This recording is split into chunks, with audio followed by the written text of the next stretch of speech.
Hi friends, ఈరోజు మీకోసం అక్క మొగుడు పార్ట్ 4 మరి కథలోకి వెళ్తే ఆ రాత్రి కురిసిన వర్షం ఆగిపోయింది. ఆకాశం నిర్మలంగా ఉంది.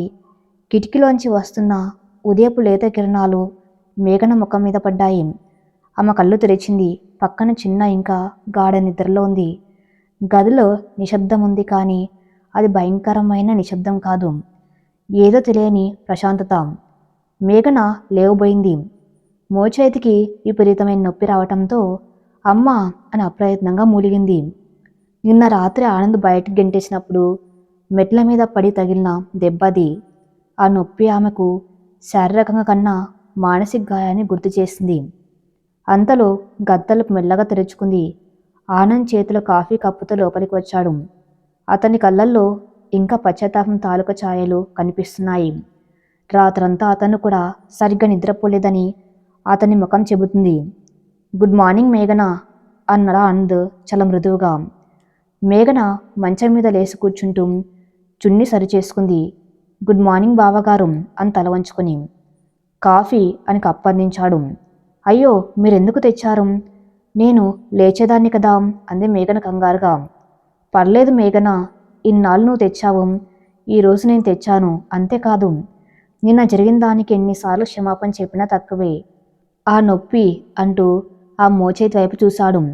అక్కడింకా కమిళ్ళ గాయం ఎర్రగా ఉంది. మేఘన కాఫీ కప్ అందుకుంటూ ఆనంద్ కళ్ళలోకి చూసింది.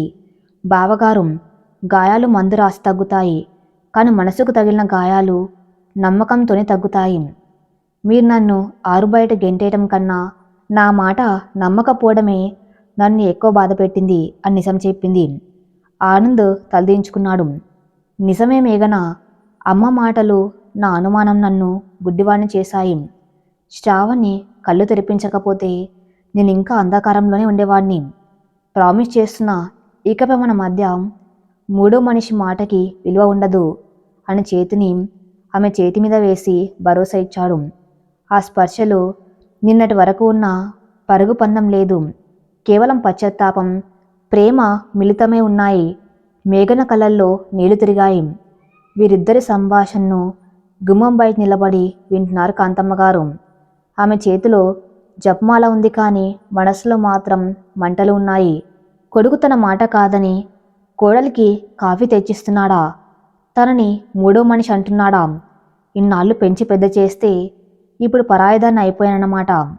ఈ మేఘన మంత్రం బాగానే వేసింది, కానీ కాంతమ్మ అంటే ఏంటి చూపిస్తా అని పళ్ళు నూరుకుంటూ వంటింట్లోకి వెళ్ళారు. మేఘన కాఫీ తాగి హాల్లోకి వచ్చింది. ఇల్లంతా నిశ్శబ్దంగా ఉంది. విశ్వనాథం గారు పేపర్ చదువుతున్నారు. మేఘన్ని చూడగానే పేపర్ కింద పెట్టి నవ్వారు. బాగున్నావా అమ్మా మేఘన? రాత్రి జరిగిన దానికి నేను సిగ్గుపడుతున్నాను. నా కొడుకుని నేను సరిగ్గా పెంచలేదేమో అనిపించింది అన్నారు బాధగా. అయ్యో మామయ్య గారు, మీ తప్పేముంది, అంతా విధి అని సర్ది చెప్పింది మేఘన. వంటింట్లో గిన్నెల శబ్దం గట్టిగా వస్తుంది. కాంతమ్మగారు కావాలని విసురుతున్నారు. మేఘన్ లోపలికి వెళ్ళింది. అత్తయ్య గారు, నేను చేస్తానులేండి అని గిన్నెలు అందుకోబోయింది. కాంతమ్మగారు ఆమె చేతిని విసురుగా నెట్టేశారు. వద్దులే తల్లి, నువ్వు మహారాణివి, మొగుడితో కాఫీలు తెప్పించుకునేదానివి, నీ చేతికి మట్టి అంటకూడదు, మేమేగా చాకీ చేయాలి అని దిప్పుడిచారు. మేఘన మౌనంగా ఉండిపోయింది. ఇది ఆరంభం మాత్రమే అని ఆమెకు తెలుసు. అత్తయ్య గారు, బావగారు మారారు, మీరు కూడా మారితే ఇల్లు బాగుంటుంది, లేదంటే మీరే ఒంటరైపోతారు అని చాలా నెమ్మదిగా కానీ గట్టిగా హెచ్చరించింది మేఘన. ఆ మాట కాంతమ్మగారు షాక్ అయ్యారు.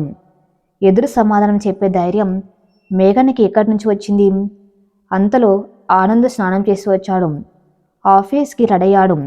డైనింగ్ టేబుల్ దగ్గర కూర్చున్నాడు. మేఘన వడ్డిస్తుంది. అమ్మా, నువ్వు కూడా తిందాం అని పిలిచాడు ఆనంద్. కాంతమ్మగారు వంటింట్లోంచి వచ్చి, నాకు ఆకలిగా లేదురా, నా కర్మ కాలిపోయాక కూడా ఎందుకులే అని సెంటిమెంట్ డెకరేషన్ ఇచ్చారు. ఆనంద్ తినడం ఆపేశాడు. అమ్మా, ఇంకా ఎన్నాళ్ళు ఈ నాటకాలు? నిన్న నువ్వు చేసిన పనికి నీ మేఘనని ఎంత హింసించాను, కనీసం పశ్చాత్తాపంకు లేదా అని నిలదీశాడు. ఓహో, ఇప్పుడు నేను నాటకాలు ఆడుతున్నానా? సరేరా, నీ పెళ్ళం గొప్పది, ఈ తల్లి దయ్యం, అలాగే అనుకో అని కన్నీళ్లు పెట్టుకునింది. ఆనంద్ లేచి బీరువా దగ్గరికి వెళ్ళాడు. అందులో నుంచి ఇంటి ఖర్చులకు సంబంధించిన డబ్బులు లాకర్ తాళాలు, వంటింటి సామాన్ లిస్ట్ డైరీ అన్నీ తీసుకుని వచ్చాడు. వచ్చి మేఘన చేతిలో పెట్టాడు. మేఘన, ఈ రోజు నుంచి ఇంటి బాత నీదే. ఖర్చులు, సరుకులు, చిన్న అవసరాలు అన్నీ నువ్వే చూసుకో. అమ్మకి రెస్ట్ ఇద్దాం. పాపం వయసు అయిపోయింది కదా అన్నాడు ఆనంద్ తల్లి వైపు వ్యంగ్యంగా చూస్తూ. ఈ చర్య కాంతమ్మ గారికి గుండెపోటు తెచ్చినంత పని చేసింది. ఆ తాళాలు ఆమె ఆధిపత్యానికి చిహ్నం. ఇప్పుడు అవి మేఘన చేతికి వెళ్ళిపోతే తను కేవలం ఒక అతిథిగా మిగిలిపోతుంది. ఆనంద్, ఏం చేస్తున్నావురా? ఆ పసిదానికి ఏం తెలుసని తాళాలిస్తున్నావు అని గట్టిగా అడిగింది. తెలుసుకుంటుందిలే అమ్మ. మాధవ్ పోయాక ఇంటిని నువ్వు చూసుకున్నావు, థ్యాంక్స్. కానీ ఇప్పుడు మేఘన ఉంది కదా, తనని రానివ్వు అని ఖచ్చితంగా చెప్పేశాడు. మేఘన చేతిలో ఆ తాళాలు బరువుగా ఉన్నాయి. ఆమెకు పెత్తనం మీద ఆశ లేదు, కానీ తన ఆత్మగౌరవాన్ని కాపాడుకోవాలంటే ఈ అధికారం అవసరం. తీసుకో మేఘన, ఇది నీ హక్కు అని ఆనంద్ ప్రోత్సహించాడు. మేఘన ఆ తాళాలు తీసుకుని తన చీర కొంగికి ముడి వేసుకుంది. ఆ ముడి కాంతమ్మ గారి ఆధిపత్యానికి వేసిన ముడి. ఆనంద్ ఆఫీస్కి వెళ్ళిపోయాక ఇంట్లో వాతావరణం మారిపోయింది. కాంతమ్మ గారు తన గదిలోకి వెళ్ళి తలుపులు వేసుకున్నారు. ఓటమిని జీర్ణించుకోలేకపోతున్నారు. మేఘన మాత్రం చిన్నినెత్తుకొని హాల్లో కూర్చుని ఆడుకుంటుంది. చిన్ని నవ్వులు ఇల్లంతా వినిపిస్తున్నాయి. మధ్యాహ్నం వేళ మేఘన బీరువా సర్దుతూ ఉండగా ఒక పాత ఆల్బం కనిపించింది. అది మాధవి, ఆనందుల పెళ్లి ఆల్బం. కుతూహలంతో తెరచి చూసింది. అందులో అక్క ఎంత అందంగా ఉందో, ఆనంద్ ఎంత సంతోషంగా ఉన్నాడు. వాళ్ళ జంట చూడముచ్చటగా ఉంది. చివరి పేజీలో ఒక ఫోటో ఉంది. మాధవి గర్భవతిగా ఉన్నప్పుడు ఆనందం పొట్ట మీద చెయ్యి వేసి వింటున్న ఫోటో. ఆ ఫోటో కింద అవర్ చిన్ని ఈజ్ కిక్కింగ్ అని రాసి ఉంది. ఆ ఫోటో చూడగానే మేఘన కళ్ళల్లో నీళ్లు వచ్చాయి. అక్క, నీ సంతోషం ఎంత త్వరగా ఆవిరైపోయింది. ఇప్పుడు నీ స్థానంలో నేనున్నాను, కానీ బావగారి మనసులో నీ స్థానాన్ని నేనెప్పటికీ భర్తీ చేయలేను. కేవలం చిన్నికి తల్లిగా మాత్రమే ఉండగలను అని అనుకుంది. సాయంత్రం ఆనంద్ త్వరగా ఇంటికి వచ్చాడు. చేతిలో ఒక స్వీట్ బాక్స్, మల్లెపూలు ఉన్నాయి. సాధారణంగా ఆనంద్ ఎప్పుడు పూలు తేలేదు. ఈరోజు తేవటం చూసి విశ్వనాథం గారు ముసిముసి నవ్వులు నవ్వారు. ఏరా, ఆఫీస్లో విశేషమేంటి? స్వీట్స్ తెచ్చావు అడిగారు తండ్రి. ఏం లేదు నాన్న, ప్రాజెక్టు సక్సెస్ అయింది అంతే అని అబద్ధం చెప్పాడు ఆనంద్. నిజానికి అది మేఘన కోసం తెచ్చిన చిన్న కానుక. ఆనంద్ గదిలోకి వచ్చి మేఘన చేతిలో పూలు పెట్టాడు. మేఘన ఉలిక్కిపడింది. బావగారు, ఇవి ఇంత గాయానికి ఈ మందు కాదు మేఘన, కానీ మన కొత్త ప్రయాణానికి స్వాగతం. పెట్టుకో అన్నాడు ఆనంద్ సిగ్గుపడుతూ. మేఘన పూలు తీసుకుని తలగడ పక్కన పెట్టింది. పెట్టుకోవా అడిగాడు ఆనంద్. తర్వాత పెట్టుకుంటాను బావగారు. ఇప్పుడు అత్తయ్య గారు చూస్తే మళ్ళీ భయం. నువ్వు నా భార్య మేఘన, నీ జల్లో పూలు పెట్టే హక్కు నాకుంది. అమ్మ నాన్నలకు భయపడే వయసు దాటిపోయాం మనం అంటూ ఆనందే స్వయంగా పూలను ఆమె జల్లో తురిమాడు. ఆ స్పర్శలో ఉన్న సాన్నిహిత్యం మేఘని పులకరింపజేసింది. మొదటిసారిగా ఆనందని బావగారుగా కాకుండా భర్తగా అనుభూతి చెందింది. వారిద్దరి మధ్య ఉన్న అదృశ్యపు గోడలు కరిగిపోతున్నాయి. అయితే ఈ ఆనందాన్ని ఆవిరి చేయడానికి కాంతమ్మ గారు ఒక కొత్త అస్త్రాన్ని సిద్ధం చేశారు. ఆ రోజు రాత్రి భోజనాల దగ్గర అందరూ కూర్చొని తింటున్నారు. మేఘన వడ్డిస్తుంది. కాంతమ్మ గారు చాలా సీరియస్గా ఉన్నారు. ఆనంద్, ఒక విషయం మాట్లాడాలి అని గొంతు సవరించుకున్నారు. చెప్పమ్మా అన్నాడు ఆనంద్. చిన్నికి 6 నెలలు నిండాయి. పసిపిల్ల, దానికి తల్లి ప్రేమ చాలా అవసరం. మేఘన ఇప్పుడు ఆ పిల్లను బాగానే చూసుకుంటుంది. కానీ అని ఆపారు. కానీ ఏంటత్తయ్య గారు అని అడిగింది మేఘన. రేపు మేఘనకి సొంత పిల్లలు పుడితే అప్పుడు చిన్ని పరిస్థితి ఏంటి?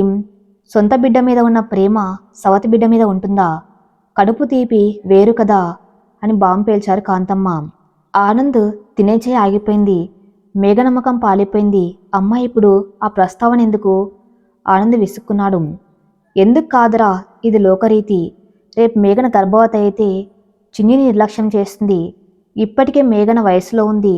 తనకి కోరికలు ఉంటాయి, పిల్లలు కావాలని ఉంటుంది. అప్పుడు నా మనవరాలు అనాథ అవుతుంది అని ఏడుపు మొదలుపెట్టారు. అయితే ఏం చేయమంటారు అత్తయ్య గారు? మేఘన గొంతులో వణుకు. కాంతమ్మ గారు సూటిగా మేఘన కళ్ళలోకి చూశారు. నువ్వు నిజంగా చిన్నిని సొంత బిడ్డలా చూసుకుంటావని మాకు నమ్మకం కలగాలంటే నువ్వికపై పిల్లల్ని కనకూడదు. ఆనంద్కి నీకు చిన్ని మాత్రమే బిడ్డగా ఉండాలి. నీ గర్భాన్ని కరిగించుకోవాలి. అప్పుడే నువ్వు చిన్నికి పూర్తి న్యాయం చేయగలవు. ఆ మాట వినగానే డైనింగ్ హాల్లో బాంబు పేలినంత నిశ్శబ్దం ఆవరించింది. విశ్వనాథం గారు, కాంతం, ఏం మాట్లాడుతున్నావే? అది పచ్చని చెట్టులాంటి పిల్ల.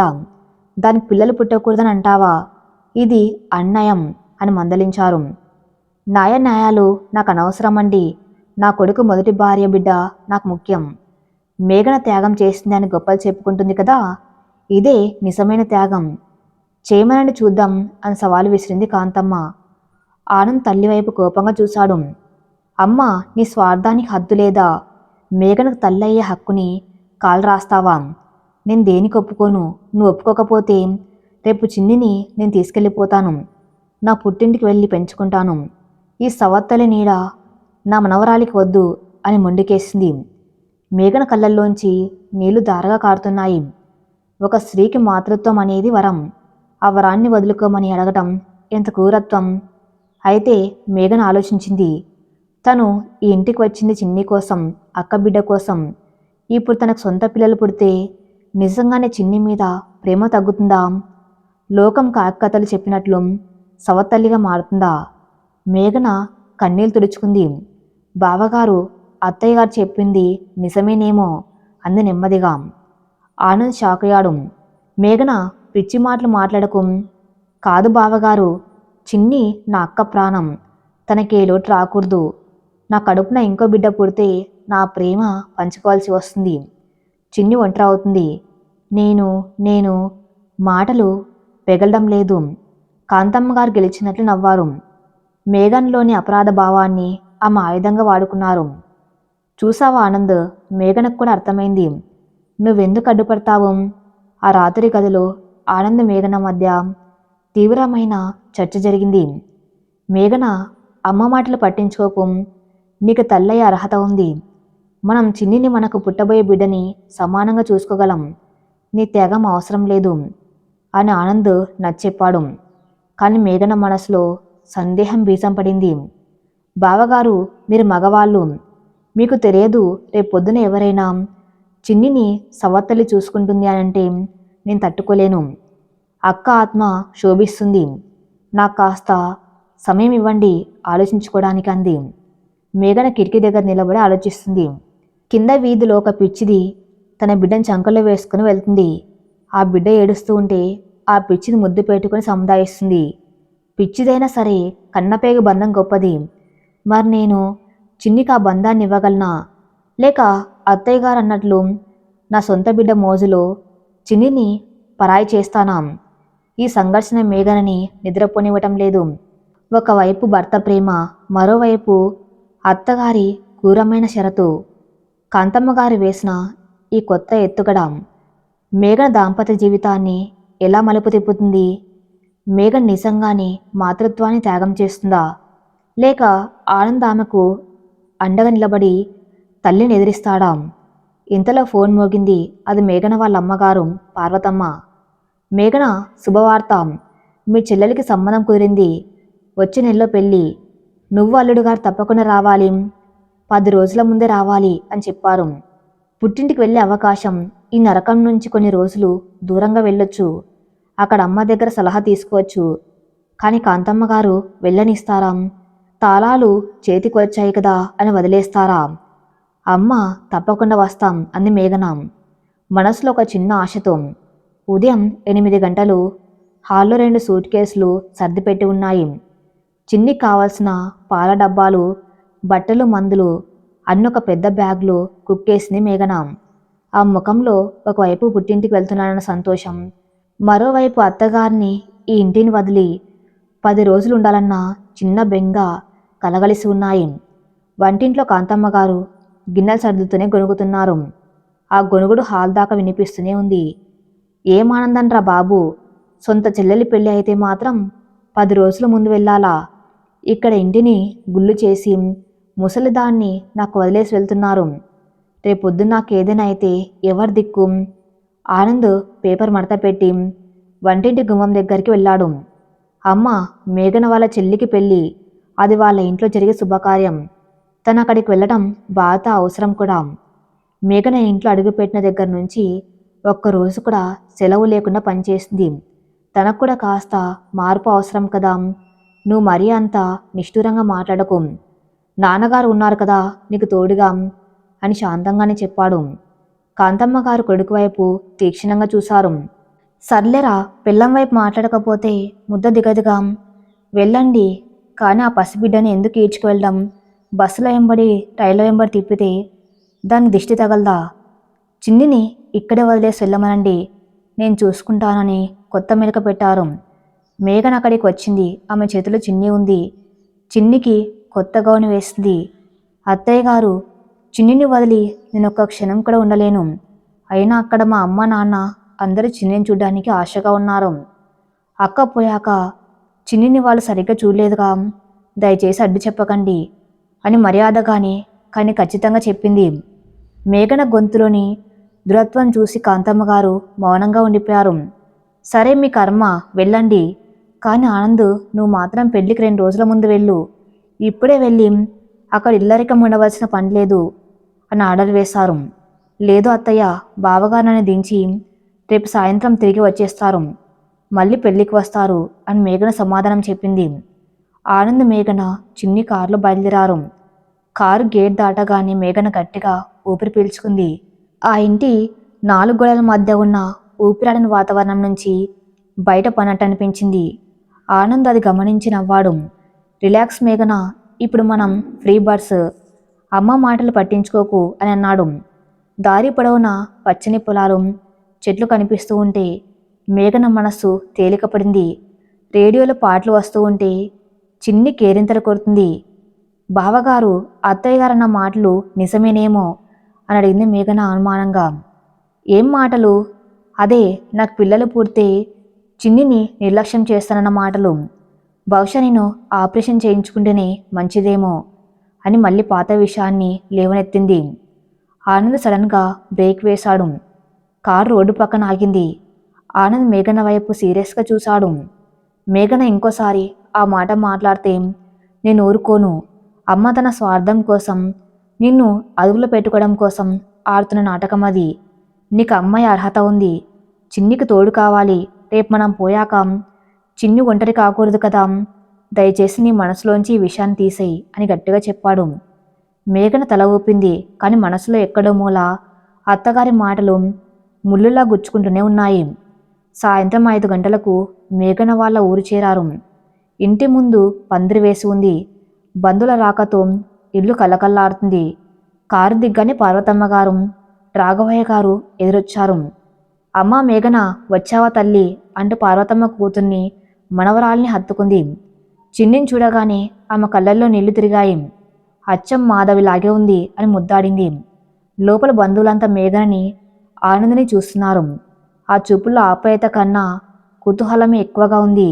ఇదిగో పెద్దమ్మాయి మేఘన, మాధవ్ పోయాక ఆనందనే చేసుకుంది కదా అని ఒక ఆవిడ పక్కావిడతో గుసగుసలాడ్డం మేఘన చెవిన పడింది. పాపం చిన్నపిల్ల, అక్కమ్మగుని చేసుకోవాల్సి వచ్చింది, ఇంకా ఎంతో భవిష్యత్తు ఉండేది అని మరొకరు సానుభూతి చూపించారు. మేఘన ఆ మాటలను వినిపించుకున్నట్టు నటించింది. ఇప్పుడు తను బాధపడితే తల్లిదండ్రులు బాధపడతారు. ఆనంద్ అందరినీ ఆప్యాయంగా పలకరించాడు. అల్లుడు గారు వచ్చారని రాఘవయ్య గారు హడావిడి చేస్తున్నారు. ఆ రాత్రి ఆనంద్ అక్కడే ఉండి మరుసటి రోజు వెళ్తానని చెప్పాడు. రాత్రి భోజనాల దగ్గర సందడి. మేఘన్ చెల్లెలు లత వచ్చి మేఘన పక్కన కూర్చుంది. అక్క, నువ్వు వచ్చాక నాకు ధైర్యం రాలేదు. పెళ్లి పనులు, చీరల సెలక్షన్ అన్నీ నువ్వే చూడాలి అంది లత. తప్పకుండా లత, నీ పెళ్లి ఘనంగా చేస్తాం అంది మేఘన్ నవ్వుతూ. అంతలో మేఘన మేనత్త సూర్యకాంతమ్మ అక్కడికి వచ్చింది. అవి నోరు కాంతమ్మ గారి నోటికన్నా ఏమాత్రం తీసిపోదు. ఏమి మేఘన, వచ్చావా? ఏది నీ మొగుడు? ఓహో, మాధవ్ మొగుడే కదా. కొత్తగా చూడ్డానికి ఏముందులే. పాపం మాధవ్ అదృష్టం బాగులేదు, నీ అదృష్టం బాగుంది. రెడీమేడ్గా మొగుడు బిడ్డ కాపురం దొరికేశారు అని వెటకరంగా అంది. ఆ మాటలు వినగానే మేఘన చేతిలో అన్నం ముద్ద జారిపోయింది. లత కోపంగా, అత్త ఏంటా మాటలు? అక్క త్యాగం చేసింది. అక్క లేకపోతే బావగారి పరిస్థితి ఏమయ్యేది అని అడ్డుకుంది. త్యాగమో భోగమో ఎవరికి తెలుసులే. లోపల ఇష్టం లేకపోతే ఎవరైనా అక్కమ్మగుని చేసుకుంటారా? ముందే కన్ను వేస్తుందేమో అని అసభ్యంగా మాట్లాడింది సూర్యకాంతం. మేఘన కన్నీళ్లు పెట్టుకుని అక్కడి నుంచి లేచి వెళ్ళిపోయింది. వంటగది వెనక ఉన్న పెరట్లో బావి గట్టు మీద కూర్చుని ఏడ్చింది. ఇక్కడైనా ప్రశాంతంగా ఉండొచ్చు అనుకున్నాను, కానీ ఆడదానికి ఎక్కడైనా నిందలేనా? నేను చేసిన త్యాగమని మా వాళ్ళు అనుకున్నారు, కానీ లోకం మాత్రం నేనేదో సుఖపడిపోతున్నాను అని అనుకుంటుంది అని కుమిలిపోయింది. అంతలో వెనక నుంచి ఒక చెయ్యి ఆమె భుజం మీద పడింది. అది ఆనంద్. మేఘన, ఏడుస్తున్నావా? మేఘన కళ్ళు తెరుచుకుని లేదు బావగారంది. అబద్ధం చెప్పకు, అత్తయ్య మాటలు విన్నాను. ఆవిడ మాటల్లో విషముంది కానీ నిజం లేదు. నీ గురించి, నీ మనసు గురించి నాకు తెలుసు. లోకం ఏమనుకుంటే మనకేంటి, మనం ఎలా బ్రతుకుతున్నాం అనేది ముఖ్యం అని ఓదార్చాడు. కానీ బావగారు, వినేవాళ్ళకి అది నిజమే అనిపిస్తుంది కదా. నన్ను చూసి జాలిపడే వాళ్ళకన్నా అనుమానించే వాళ్ళే ఎక్కువ ఉన్నారు అంది మేఘన. ఆనంద్ ఆమె చేతిని తన చేతుల్లోకి తీసుకున్నాడు. మేఘన, శ్రీరాముడి భార్య సీతకి నిందలు తప్పలేదు. మనం సామాన్యులం, కానీ ఒకటి గుర్తించుకో, నీ పక్క నేనున్నాను. ఎవరేమన్నా నేను సమర్థిస్తాను. నువ్వు నా అర్ధాంగివి, మాధవి చెల్లెలుగా కాదు. మేఘనక నాకు నువ్వు ముఖ్యం అని భరోసా ఇచ్చాడు. ఆ రాత్రి ఆనంద్ మాటలు మేఘనకి కొండంత ధైర్యాన్నిచ్చాయి. మరుసటి రోజు ఆనంద్ ఊరికి వెళ్ళిపోయాడు. మళ్ళీ పెళ్లికి వస్తానని చెప్పాడు. మేఘన పెళ్లి పనుల్లో మునిగిపోయింది. లతకి బట్టలు కొనడం, పందిరి అలంకరణ, బంధువుల మర్యాదలు అన్నీ తన దగ్గర నుండి చూసుకుంటుంది. చిన్నిని పార్వతమ్మగారు ఎత్తుకొని ఆడిస్తున్నారు. ఒకరోజు మధ్యాహ్నం మేఘన గదిలో లతకి తలదువ్వుతూ ఉండగా పార్వతమ్మగారు వచ్చారు. మేఘన, ఒక విషయం అడుగుతాను, నిజం చెప్పు. మీ అత్తగారు నిన్ను బాగానే చూసుకున్నారా? ఆవిడ మాటలు వింటూ ఉంటే నాకెందుకు భయంగా ఉంది అని అడిగారు తల్లి. మేఘన నవ్వింది. అమ్మ, అత్తగారంటే ఆ మాత్రం ఉంటారులే. బావగారు చాలా మంచివారు, నన్ను బాగా చూసుకున్నారు. నువ్వు బెంగ పెట్టుకోకు అని అబద్ధం చెప్పింది. తల్లికి తన కష్టాలు చెప్పి బాధ పెట్టడం ఇష్టం లేక. మరి పిల్లల విషయం, ఈ మధ్య ఫోన్లో ఏదో అన్నావు అని పార్వతమ్మ గుచ్చి అడిగారు. మేఘన మౌనంగా ఉండిపోయింది. చూడు మేఘన, పిచ్చి ఆలోచనలు పెట్టుకోకు. నీకు పిల్లలు పుట్టాలి, అప్పుడే నీ కాపురం నిలబడుతుంది. చిన్నిని ఎలాగూ చూసుకుంటావు, కానీ రేపు ముసలితనంలో నీకంటూ ఒక ఆధారం కావాలి కదా అని హితవు చెప్పారు. సరేనమ్మా అని తల ఊపింది మేఘన. పెళ్లికి 2 రోజులు ఉన్నాయి. నలుగు కార్యక్రమం మొదలైంది. లతని పీటల మీద కూర్చోబెట్టారు. ముత్తైదువులందరూ వచ్చి పసుపు నూనె రాస్తున్నారు. మంగళహారతులు పాడుతున్నారు. వాతావరణం అంతా సందడిగా ఉంది. మేఘన కూడా పసుపు గిన్నె తీసుకుని చెల్లెల దగ్గరకు వెళ్ళింది. చెల్లెలికి పసుపు రాసి అక్షింతలు వేయాలని ఆమె ఆశ. ఆమె లత బుగ్గన పసుపు రాయబోతూ ఉండగా ఆగు మేఘన అన్న గొంతు గట్టిగా వినిపించింది. అందరూ ఉలిక్కిపడి చూశారు. అది సూర్యకాంతమత్తయ్య. ఆవిడ గుంపులోంచి ముందుకు వచ్చి మేఘన చేతిని పట్టుకుని ఆపింది. నువ్వు రాయకూడదు అని కరాఖండిగా చెప్పింది. ఎందుకత్త, లత నా సొంత చెల్లెలు అని అడిగింది మేఘన కళ్ళలో నీళ్లతో. చెల్లెలు కావచ్చు, కానీ నువ్వు ఎవరివి? మాధవ్ పోతే ఆ స్థానంలోకి వచ్చిన దానివి. అంటే నీ బతుకు ఒక శవం మీద పుట్టిన బతుకు. పైగా నువ్వు మొదటి భార్యవి కాదు, రెండో భార్యవి. ఇలాంటి శుభకార్యాల్లో రెండో పెళ్లి వాళ్ళు, మారు మనువు చేసుకున్న వాళ్ళు పసుపు రాయకూడదు. అది పెళ్లి కూతురికి అరిష్టం అని అందరి ముందు పరువు తీసింది. అక్కడున్న బంధువులంతా గుసగుసలాడడం మొదలుపెట్టారు. అవును కదా, ఆచారం ప్రకారం ఇది తప్పేమో. పాపం మేఘన, కానీ శాస్త్రం శాస్త్రమే కదా. మేఘనకి భూమి కంపించినట్లయింది. చేతిలోని పసుపు గిన్నె వణికింది. అత్త, ఏం మాట్లాడుతున్నారు?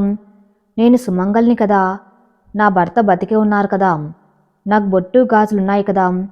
కేవలం అక్క తర్వాత చేసుకున్నాను అన్న ఒకే ఒక కారణంతో నన్ను అశుభంగా చూస్తారా అని ఆవేదనగా ప్రశ్నించింది. నోరు మీయవే, ఎక్కువ మాట్లాడితే బాగోదు. నువ్వు చేసుకున్నది కళ్యాణం కాదు, ఒప్పందం. అక్క పిల్ల కోసం చేసుకున్న త్యాగం అని నువ్వు చెప్పుకోవచ్చు, కానీ శాస్త్రం ఒప్పుకోదు. పక్కకి జరుగు అని సూర్యకాంతం మేఘన్ని బలవంతంగా నెట్టేసింది. మేఘన వెనక్కి తూలి పడబోయింది. పార్వతమ్మ గారు, వదిన, ఏంటిది? నా కూతుర్ని అవమానిస్తావా అని ఏడ్చారు. నేను ఉన్నమాట చెప్పాను పార్వతి. రేపు లతకేమైనా కీడు జరిగితే నువ్వే ఏడుస్తావు అని సూర్యకాంతం భయపెట్టింది. మేఘన పసుపు గిన్నె కింద పెట్టి ఏడుస్తూ తన గదిలోకి పరిగెత్తింది. తలుపు వేసుకుని వెక్కి వెక్కి ఏడ్చింది. దేవుడా, ఎందుకు నాకు ఈ శిక్ష? భర్త ఉన్నా లేనట్లేనా? నేను సుమంగల్ని కాదా? సమాజం నన్ను ఎప్పటికీ ఒక రెండో భార్యగానే చూస్తుందా? నాకంటూ ఒక విలువ లేదా? బయట పందిర్లో అంత నిశ్శబ్దం. లత కూడా ఏడుస్తుంది. అక్క రాయకపోతే నీ పసుపు రాయించుకోను అని భీష్మించుకుని కూర్చుంది. రాఘవయ్య గారు తల పట్టుకున్నారు. సాంప్రదాయం పేరుతో జరిగే ఈ దాడిని ఎలా ఆపాలో ఆయనకు తెలియటం లేదు. సరిగ్గా అప్పుడే గేటు దగ్గర కారు ఆగింది. ఆనంద్ కారు దిగాడు. చేతిలో ఒక పెద్ద పట్టు చీర, పసుపు కుంకుమల పళ్ళెమున్నాయి. అతను నేరుగా పందిర్లోకి వచ్చాడు. అక్కడందరూ మౌనంగా ఉండటం, లత ఏడుస్తుండటం, మేఘన కనిపించకపోవటం గమనించాడు. ఏమైంది? అందరు అలా ఉన్నారు. మేఘనేది అని అడిగాడు. పార్వతమ్మ గారు కన్నీళ్లు తుడుచుకుంటూ జరిగిందంతా చెప్పారు. ఆనంద్ ముఖం కోపంతో ఎర్రబడింది. అతను శాంత స్వభావి, కాని తన భార్యని ఆత్మగౌరవం దెబ్బతీస్తే ఊరుకునే రకం కాదు. అతను నేరుగా సూర్యకాంతం దగ్గరికి వెళ్ళాడు. అత్తయ్య, మీరు పెద్దవారు, గౌరవిస్తాను. కానీ నా భార్యను అవమానిస్తే సహించను. మేఘన్ రెండో భార్య కాదు, ఆమె నా ధర్మపత్ని. మాధవ్ చనిపోయాక మాధవ్ స్థానాన్ని భర్తీ చేయడానికి రాలేదు, తనకంటూ ఒక స్థానాన్ని ఏర్పరచుకోవడానికి వచ్చింది అని గట్టిగా చెప్పాడు. ఓహో, భార్యని వెనుకేసుకుని వస్తున్నావా? శాస్త్రం ఏం చెబుతుందో తెలుసా అని సూర్యకాంతం ఎదురు తిరిగింది. శాస్త్రం మనుషుల కోసం పుట్టిందత్తయ్య, మనుషుల్ని చంపడానికి కాదు. మేఘన నా అర్ధాంగి. ఆమె చేతితో పసుపు రాస్తే లతకు అరిష్టం జరుగుతుంది అనుకుంటే అసలు ఈ పెళ్ళే జరగదు. ఎందుకంటే లత పెళ్లికి ముఖ్య కారకురాలు మేఘన. తను పన్న కష్టం, తను చేసిన ఏర్పాట్లు అన్నీ మంచివైనప్పుడు తను రాసే పసుపు ఎందుకు చెడ్డదవుతుంది? ఆనంద్ మాటలకు అందరూ నిశ్శబ్దమయ్యారు. పార్వతమ్మ గారు, మేఘని పిలవండి, తనే వచ్చి మొదట పసుపు రాస్తుంది. ఎవరు అడ్డుపడతారో నేను చూస్తాను అని సవాలు విసిరాడు ఆనంద్. మేఘన్ గదిలోంచి ఇదంతా వింటుంది. ఆనంద్ తన కోసం, తన గౌరవం కోసం బంధువులందరినీ ఎదిరించటం ఆమెకెంతో గర్వంగా అనిపించింది. కన్నీళ్లు తుడుచుకొని తలుపు తీసి బయటకు వచ్చింది. ఆనంద్ ఆమె దగ్గరకు వెళ్ళి చేయి పట్టుకుని పందిరి మధ్యలోకి తీసుకొచ్చాడు. రాయి మేఘన, నీ చెల్లెలికి మనస్ఫూర్తిగా పసుపు రాయి. ఈ అరిష్టము జరగదు. నీ పాదాల స్పర్శ తగిలితే ఈ నేల పవిత్రమవుతుంది అని అన్నాడు. ఆనంద్ మాటలు మేఘన హృదయాన్ని తాకాయి. ఆమె వణుకుతున్న చేతులతో పసుపు తీసుకుని లత బుగ్గను రాసింది. లత అక్కని గట్టిగా హత్తుకుంది. బంధువుల్లో చాలామంది ఆనంద్ని మెచ్చుకున్నారు. సూర్యకాంతం ముఖం చిన్నబోయింది. ఆమె అక్కడి నుంచి మెల్లగా జారుకుంది. ఆ రాత్రి పెళ్లి హడావిడి తగ్గాక మేఘన ఆనంద్ దగ్గరకు వచ్చింది. థ్యాంక్స్ బావగారు, ఈరోజు మీరు చేసిన పనికి నేను ఎప్పటికీ రుణపడి ఉంటాను.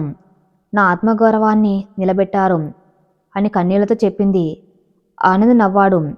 పిచ్చిదనా, భర్త అంటే భార్యని రక్షించుకోవడమే కదా, ఇది నా బాధ్యత. ఇకపై ఎవరు నిన్ను ఒక్క మాట అన్నా నేను ఊరుకోను. అయితే ఈ ఆనందం ఎంతోసేపు నిలవలేదు. ఆనంద్ ఫోన్ మోగింది. ఆ సూర్యకాంతం గారు. హలో ఆనంద్, అర్జెంటుగా బయలుదేరండి. విశ్వనాథం గారికి హార్ట్అటాక్ వచ్చింది, హాస్పిటల్లో ఉన్నాం అని ఏడుస్తూ చెప్పారు. ఆనంద్ చేతిలో ఫోన్ జారిపోయింది. నాన్న అని అరిచాడు. పెళ్లి ఇంట్లో విషాద ఛాయలు అలుముకున్నాయి. రేపు లత పెళ్ళి, కానీ ఇక్కడ ఆనంద్ తండ్రి చావు బతుకుల్లో ఉన్నారు. మేఘన, బయలుదేరు, వెంటనే వెళ్ళాలి అన్నాడు ఆనంద్ కంగారుగా. కానీ బావగారు, రేపు లత పెళ్ళి, నేను లేకుండా లత పెళ్ళి జరుగుతుంది. కానీ నాన్నగారు. ఆనంద్ కళ్ళలో నీళ్లు. మేఘనకి ధర్మ సందేహం. చెల్లెలి పెళ్ళ, మామగారి ప్రాణమా? చివరికి ఆమె ఒక నిర్ణయం తీసుకుంది. బావగారు, మీరు వెళ్ళండి, నేను రేపు పెళ్ళయ్యాక వెంటనే బయలుదేరి వస్తాను. ఇక నేను లేకపోతే లత పెళ్ళి ఆగిపోతుంది, అమ్మ నాన్నలు తట్టుకోలేరని చెప్పింది. ఆనంద్ ఆమె వైపు ఆశ్చర్యంగా చూశాడు. ఈ సమయంలో తను ఒంటరిగా పంపిస్తుందా? మేఘన, నువ్వు రావా? నాన్నగారిని చూడాలని అనుకున్నారు కదా. వస్తాను బావగారు, కానీ ఒక్కరోజు నా చెల్లెలి కోసం దయచేసి అర్థం చేసుకోండి అని బ్రతిమలాడింది. ఆనంద్కి కోపం, బాధ రెండు కలిగాయి. కానీ సమయం లేదు. సరే నీ ఇష్టం అని చెప్పి చిన్నిని కూడా వదిలేసి ఆనంద్ ఒక్కడే కారులో వెళ్ళిపోయాడు. ఆనంద్ వెళ్ళిపోయాక మేఘన మనసులో భయం మొదలైంది. మామయ్య గారికి ఏం కాకూడదు. తను తీసుకునే నిర్ణయం ఆనంద్ని దూరం చేస్తుందా? అక్కడ హాస్పిటల్లో కాంతమ్మ గారు ఒంటరిగా ఉన్నారు. ఆవిడ ఆనంద్ మనసుని ఎలా మారుస్తారో? పెళ్లి కోసం మొగుణ్ణి మామను వదిలేసింది రాక్షసి అని నింద వేస్తారా? లత పెళ్లి మండపంలో సన్నాయి మేళం మారుమోగుతుంది.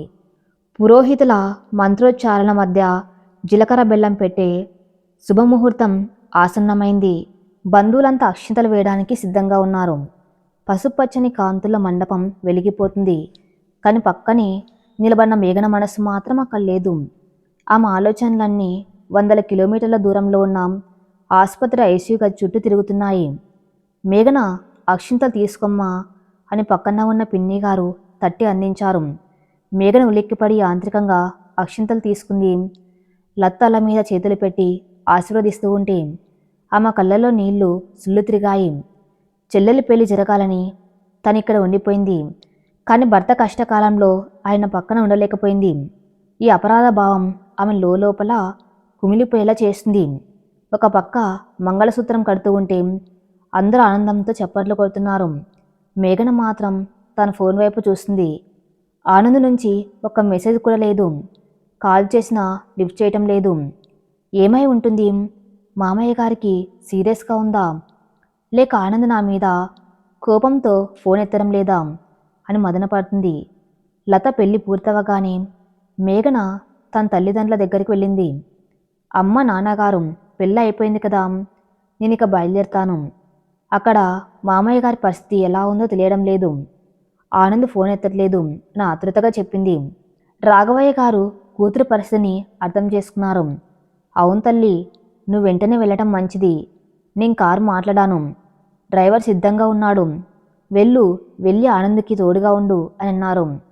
మేఘన చిన్నినెత్తుకొని లతని అల్లుని ఆశీర్వదించింది. కన్నీళ్లతో వీడుకలు తీసుకుంది.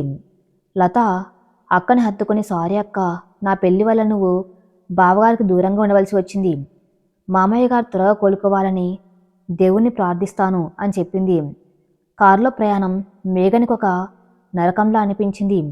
ప్రతి నిమిషం ఒక యుగంలా గడిచింది. చిన్ని నిద్రపోతుంది. మేఘన కళ్ళు మూసుకొని ప్రార్థిస్తూనే ఉంది. అదే సమయంలో సిటీలో ఉన్న కార్పొరేట్ ఆసుపత్రి ఐసీయూ బయట కారిడార్లో నిశ్శబ్దం రాజ్యమేలుతుంది. ఆనంద్ తల పట్టుకుని బెంచ్ మీద కూర్చుని ఉన్నాడు. అతని కళ్ళు ఎర్రగా ఉన్నాయి.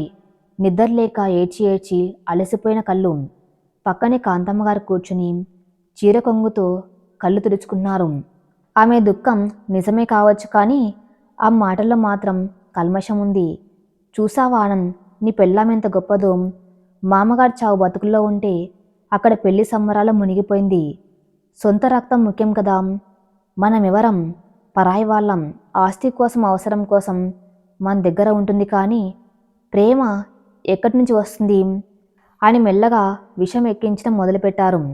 ఆనంద్ తల ఎత్తలేదు. అమ్మా ప్లీజ్, మేఘన గురించి ఇప్పుడు మాట్లాడకు. లత పెళ్లి తన బాధ్యత, అందుకే ఉండిపోయింది అని సమర్థించడానికి ప్రయత్నించాడు. కానీ అతని గొంతులో జీవం లేదు. ఎందుకంటే అతను కూడా మేఘన్ రాక కోసం ఎదురు చూశాడు. తండ్రి గుండె నొప్పితో విలవిల్లాడుతూ ఉంటే పక్కన భార్య ఉండి ధైర్యం చెబితే బాగుండు అని కోరుకున్నాడు. ఆ సమయానికి మేఘన్ లేకపోవటం అతనికి కూడా ఒక వెల్తీగానే ఉంది. బాధ అంటే పుట్టింటిదేనా, మెట్టినింటిది కాదా? మాధవ్ ఉంటే ఇలా చేసేదా? నాన్నగారికి చిన్న దగ్గు వస్తేనే తలడిల్లిపోయేది. ఈ పిల్లకి మనసులో ప్రేమ లేదురా, కేవలం పైకి నటిస్తుంది అని కాంతమ్మ గారు ఇంకాస్త డోస్ పెంచారు. అంతలో డాక్టర్ బయటకు వచ్చారు. ఆనంద్ పరుగున వెళ్ళాడు. డాక్టర్, నాన్నగారికి ఎలా ఉంది? ఇంకా క్రిటికల్గానే ఉంది ఆనంద్ గారు. Major heart attack. 24 గంటలు గడిస్తే కానీ ఏం చెప్పలేం. అబ్జర్వేషన్లో ఉంచాం, దేవుని ప్రార్థించండి అని చెప్పి వెళ్ళిపోయారు. ఆ మాట వినగానే ఆనంద్ కాళ్ళలో సత్తువ ఆవిరైపోయింది. గోడ కానుకుని కూలబడిపోయాడు. కాంతమ్మ గారు గట్టిగా ఏడటం మొదలుపెట్టారు. అయ్యో, నా తాళి నిలబెట్టి దేవుడా, నా బ్రతుకు అన్యాయం చేయకు అని రోధించారు. సాయంత్రం 6 గంటలు మేఘన ఆసుపత్రికి చేరుకుంది. చేతిలో చిన్ని, భుజాన బ్యాగు, అలసిపోయిన ముఖం. ఐసీయూ కారిడార్లోకి పరుగున వచ్చింది. అక్కడ బెంచ్ మీద కూర్చున్న ఆనందని చూడగానే ఆమె ప్రాణం లేచి వచ్చింది. బావగారు అని పిలిచింది. ఆనంద్ తల ఎత్తి చూశాడు. మేఘన ఇంకా పట్టుచీరలో పెళ్లి కళతో ఉంది. మెల్లో ఆనందించిన గొలుసు, నుదుట పెద్ద బొట్టు, చేతుల గాజులు. ఆమెను చూడగానే ఆనంద్కి కోపం వచ్చింది. ఇక్కడ తండ్రి ప్రాణాపాయ స్థితిలో ఉంటే భార్యల పట్టుచీరలు కట్టుకుని నగలు వేసుకొని రావటం అతనికి నచ్చలేదు. అది అశుభం అని కాదు, కానీ పరిస్థితికి తగని వేషధారణ అనిపించింది. ఎలా ఉన్నారు మామయ్య గారు అని మేఘన ఆనంద్ దగ్గరకు వచ్చి అడిగింది. ఆనంద్ సమాధానం చెప్పలేదు. ముఖం పక్కకు తిప్పుకున్నాడు. మేఘన గుండె జల్లుమంది. బావగారు మాట్లాడరేం? అంతలో కాంతమ్మగారు లేచారు. మేఘన్ దగ్గరకు వచ్చి ఆమెను ఎగాదిగా చూశారు. వచ్చావా మహారాణి? పెళ్లి విందులు వినోదాలు అయిపోయాయా? మామగారు పోయారో ఉన్నారో చూద్దామని వచ్చావా అని నిలదీశారు. అత్తయ్య గారు ఏం మాట్లాడుతున్నారు? నేను ఎంత కంగారుగా వచ్చానో తెలుసా అని మేఘన కన్నీళ్లు పెట్టుకుంది. కంగారు ఉన్నదానివైతే ఆనంద్తో పాటు వచ్చేదానివి. పెళ్లి ముఖ్యమనుకున్నావు మామ ప్రాణం కన్నా. ఇప్పుడు వచ్చి ఏడిస్తే ఏం లాభం? అయినా ఆ వేషమేంటి? పట్టు చీరలు, పూలు. హాస్పిటల్కి ఎవరైనా ఇలా వస్తారా? మామగారి పరిస్థితి చూసి నవ్వులాటగా ఉందా అని అరిచారు కాంతమ్మ. ఆసుపత్రిలో ఉన్న మిగతా జనం కూడా మేఘన వైపు వింతగా చూడడం మొదలుపెట్టారు. మేఘనకి ఏం చేయాలో అర్థం కాలేదు. లత పెళ్లిలో పట్టుచీర కట్టుకుంది. మార్చుకునే సమయం లేక అలాగే వచ్చేసింది. దాన్ని కూడా తప్పుపడతారని ఆమె ఊహించలేదు. ఆనంద్ చూడు, నీ భార్య వైభవం చూడు. తండ్రి చావు బతుకుల్లో ఉంటే ఈవిడ పుట్టింటి పెళ్లిలో పసుపు రాసుకొని పూలు పెట్టుకుని వచ్చింది అని కాంతమ్మ గారు ఆనంద్ని రెచ్చగొట్టారు. ఆనంద్ లేచి మేఘన్ దగ్గరికి వచ్చాడు. మేఘన, నువ్వు రాకపోతేనే బాగుండేది. కనీసం మామయ్య గారిని చూడాలనిపించలేదా? లత పెళ్లి జరగకపోతే కొంపలేం మునిగిపోవు. కానీ ఇక్కడ నాన్నగారు. ఆనంద్ గొంతు ఊడకపోయింది.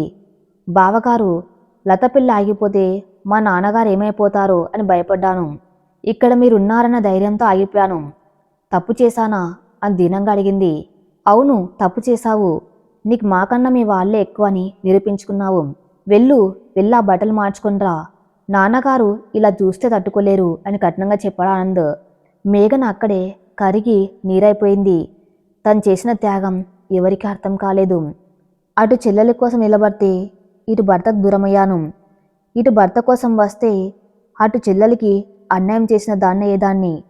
ఆడదాని బ్రతుకు ఎటు వెళ్ళినా కష్టమేనా? మేఘన మౌనంగా బాత్రూంలోకి వెళ్ళి బ్యాగ్లో ఉన్న సాధారణ కాటన్ చీర కట్టుకుంది. ముఖాన ఉన్న పెద్ద బొట్టు చెరిపేసి చిన్న బొట్టు పెట్టుకుంది. జల్లో ఉన్న పూలు తీసి చెత్తబుట్టలో వేసింది. ఆ పూలు ఆనంద్ పెట్టినవే, కానీ ఇప్పుడు అవి బరువుగా మారాయి. తిరిగి వచ్చేసరికి డాక్టర్ ఐసీయూలోంచి బయటకు వచ్చారు. పేషెంట్కి స్పృహ వచ్చింది, కానీ ఎవరితోనూ మాట్లాడించకండి, ఒక్కరు మాత్రం వెళ్ళి చూడొచ్చు అని చెప్పారు. కాంతమ్మ గారు ముందుకు వెళ్ళబోయారు, కానీ డాక్టర్ ఆపారు. ఆయన మేఘన గారిని పిలుస్తున్నారు. కోడలు మేఘన ఉందా అని అడిగారు. అందరు షాక్ అయ్యారు. కాంతమ్మ గారికి మతిపోయింది. నేను భార్యని, నన్ను కాదని కోడల్ని పిలుస్తున్నారా? అవునండి, పేషెంట్ గారు కోడలి పేరు కలవరిస్తున్నారు అని డాక్టర్ చెప్పారు. ఆనంద్ మేఘన వైపు చూశాడు. మేఘన కళ్ళల్లో నీళ్లతో డాక్టర్ వైపు చూసింది. వెళ్ళు మేఘన అన్నాడు ఆనంద్ చిన్నగా. మేఘన ఐసీయూలోకి వెళ్ళింది. అక్కడ మంచం మీద విశ్వనాథం గారు ఆక్సిజన్ మాస్క్తో సెలైన్ బాటిల్ మధ్య నిస్సహాయంగా పడుకుని ఉన్నారు. ఆయన్ని చూడగానే మేఘన గుండె పగిలిపోయింది. మామయ్య గారు అంటూ దగ్గరికి వెళ్ళి ఆయన చేతిని పట్టుకుంది. విశ్వనాథం గారు కళ్ళు తెరిచి చూశారు. మేఘన్ని చూడగానే ఆయన కళ్ళల్లో కాంతి వచ్చింది. ఆయన ఆక్సిజన్ మాస్క్ తీయడానికి ప్రయత్నించారు. వద్దు మామయ్య గారు, మాట్లాడకండి అని మేఘన వారించింది. కానీ ఆయన వినలేదు. సైగతో దగ్గరికి రమ్మన్నారు. మేఘన చెవి దగ్గరగా పెట్టింది. మేఘన, నువ్వు పెళ్లిలో ఉండిపోవడం తప్పు కాదు తల్లి. ఆడపిల్లకి పుట్టింటి గౌరవం ముఖ్యం.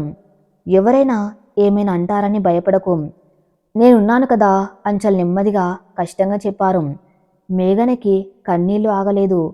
అందరూ తన్ని నిందించిన చోట మృత్యు అంచుల దాకా వెళ్ళిన ఈ పెద్దాయన మాత్రం తన్ని అర్థం చేసుకున్నారు. థ్యాంక్స్ మామయ్య గారు, మీరు త్వరగా కోలుకోవాలి అని ఆయన చేతిని కళ్ళకద్దుకుంది. బయటకు వచ్చాక కాంతమ్మ గారు మేఘన మీద విరుచకపడ్డారు. ఏమి లోపల మామయ్య గారికి ఏం మాయమాటలు చెప్పావు? ఆస్తి గురించి ఏమైనా అడిగావా?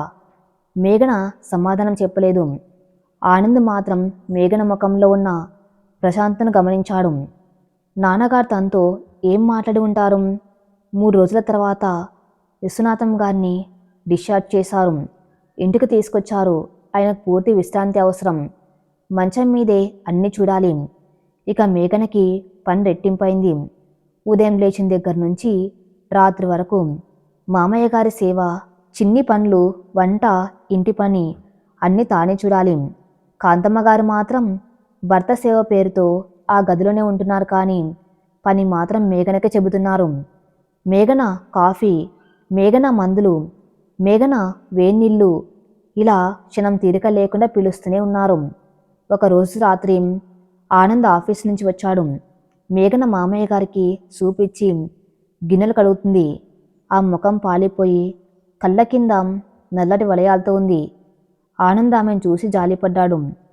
లత వెళ్ళి దగ్గర నుంచి ఆమెతో సరిగ్గా మాట్లాడలేదు.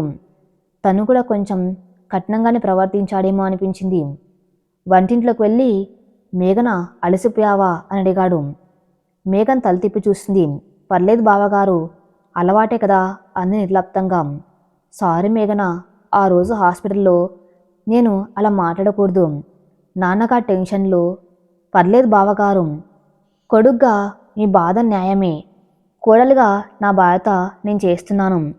మధ్యలో ప్రేమల ఆప్యాయతలు ఆశించకూడదని అర్థమైంది అంది మేఘన మనసులో మాట దాచుకోకుండా. ఆనంద్కి ఆ మాట గుచ్చుకుంది.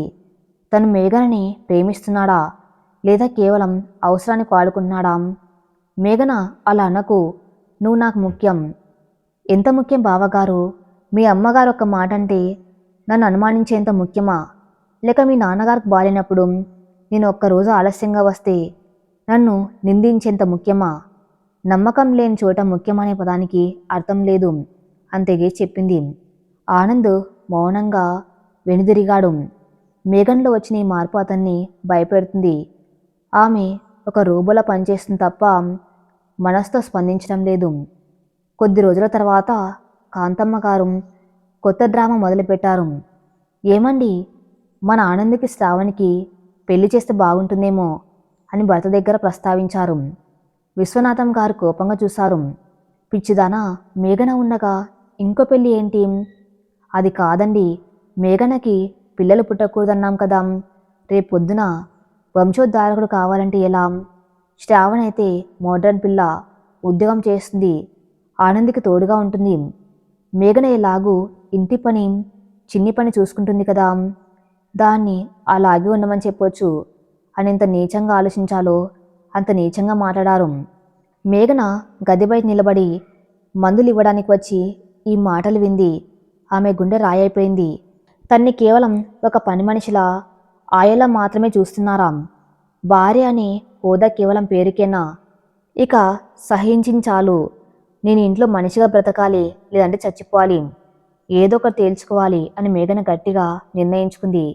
మరుసటి రోజు ఉదయం మేఘన అందరి ముందు ఒక బాంబు పేల్చింది. బావగారు, అత్తయ్య గారు, నేను ఒక నిర్ణయం తీసుకున్నాను. నేను ఎంఏ పరీక్షలు రాయబోతున్నాను. వచ్చే నెలలో ఎగ్జామ్స్ ఉన్నాయి. నేను చదువుకోవాలి అని ప్రకటించింది. కాంతమ్మ గారు నవ్వారు. ఇప్పుడు చదువులా? ఇంట్లో మామయ్య గారు మంచం మీద ఉంటే, పసిపిల్ల ఏడుస్తూ ఉంటే నువ్వు పుస్తకాలు పట్టుకొని కూర్చుంటావా? కుదరదు. కుదురుతుంది అత్తయ్య, ఇంటి పని చేస్తాను, మామయ్య గారు సేవ చేస్తాను, రాత్రిళ్ళు మేల్కొని అయినా చదువుకుంటాను, కానీ నా చదువు ఆపను. ఇది నా భవిష్యత్తు, నా ఆత్మగౌరవం అని మేఘన ఆనంద్ కళ్ళల్లోకి సూటిగా చూసి చెప్పింది. ఆనంద్ ఆమె కళ్ళల్లో ఉన్న పట్టుదలను చూశాడు. సరే మేఘన, చదువుకో, నేను నీకు సపోర్ట్ చేస్తాను, పుస్తకాలు నేను తెస్తాను అని మాట ఇచ్చాడు. కాంతమ్మ గారికి మతిపోయింది.